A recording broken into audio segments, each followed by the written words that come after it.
What's going on, guys? Picsoleated here, back at it again with another video. Today we are looking at a rather unique and untouched topic. We're discussing something that has taken the sneaker world by storm in the last few years.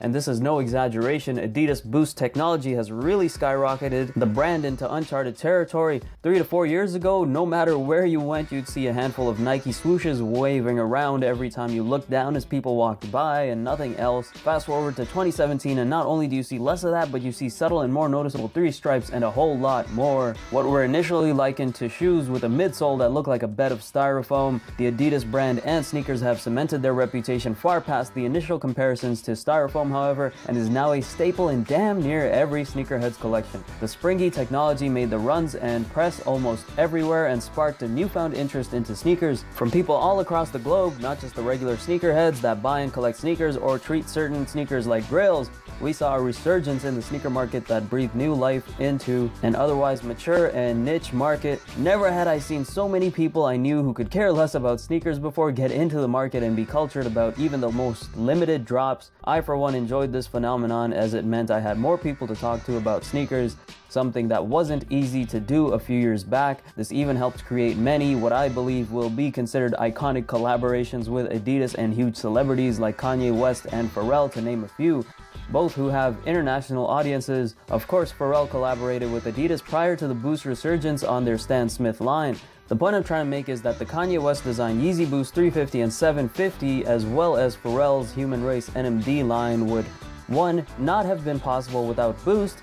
This goes without saying, since both designs have Boost technology. The Human Race NMD is based off, well, the NMD, and the Boost is literally mandatory in each NMD, not counting the Hender schemes for obvious reasons. And 2, part of the appeal of these sneakers is the fact that they have Boost, are comfortable to wear, and pave a new way for comfortable sneakers. Sure, there is appeal in them being designed by a big name like Kanye or having a big name like Pharrell attached to them, the sneakers being limited in quantity for some people, and just the unique design. But what brings together this entire package to make them irresistible is the fact that they use Boost technology to be comfortable at the same time. I'm lucky to have owned a pair or more from either collab, but I can say without hesitation that I wouldn't care for them as much if they weren't as comfortable as they are because of Boost. But with all that being said, we have to come to terms with the well-known fact that Boost wasn't invented by Adidas, a German chemical company that goes by the acronym BASF or BASF. First created the technology initially known as expanded thermoplastic polyurethane.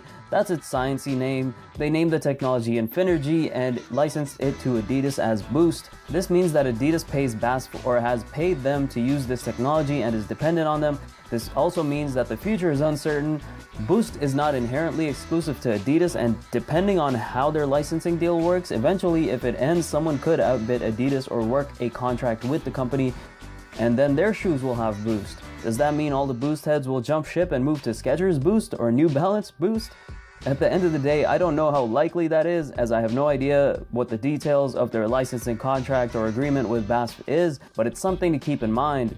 To add on to that, surprisingly, Boost shoes didn't actually sell well when they were first released. Since they were marketed as performance shoes, it's only when consumers that would belong to the casual wear or lifestyle category got their hands on them that people started taking notice. The casual market is huge in the success of Boost shoes, and apparently, believe it or not, a lot of younger consumers don't even know that these are Adidas shoes. They just know them as Boost shoes, and this all comes down to marketing and branding, in my opinion. Think about it.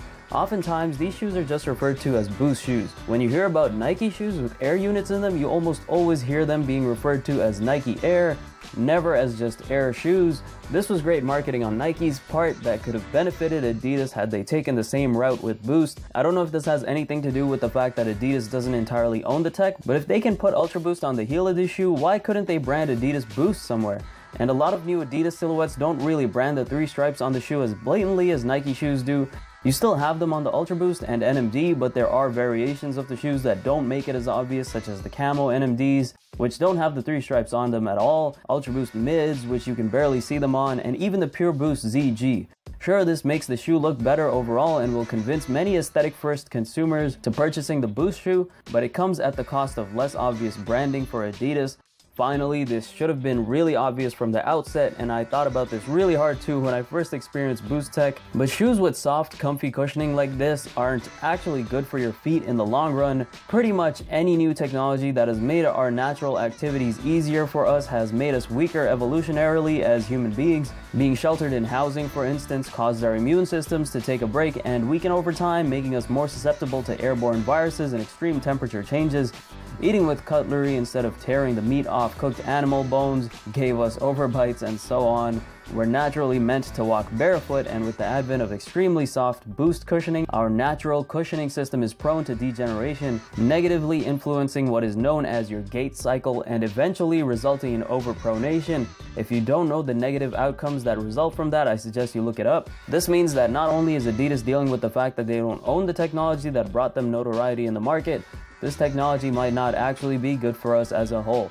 I personally own a variety of sneakers, so I get to vary the amount of time I wear Boost instead of wearing it all the time. I'm also considerably older. For kids who are still developing and are wearing Boost majority of the time, the development of their natural foot cushioning system might be something to think about. For you parents out there, we should keep in mind though that Adidas does still innovate, as their latest tech innovation that they own is Primeknit.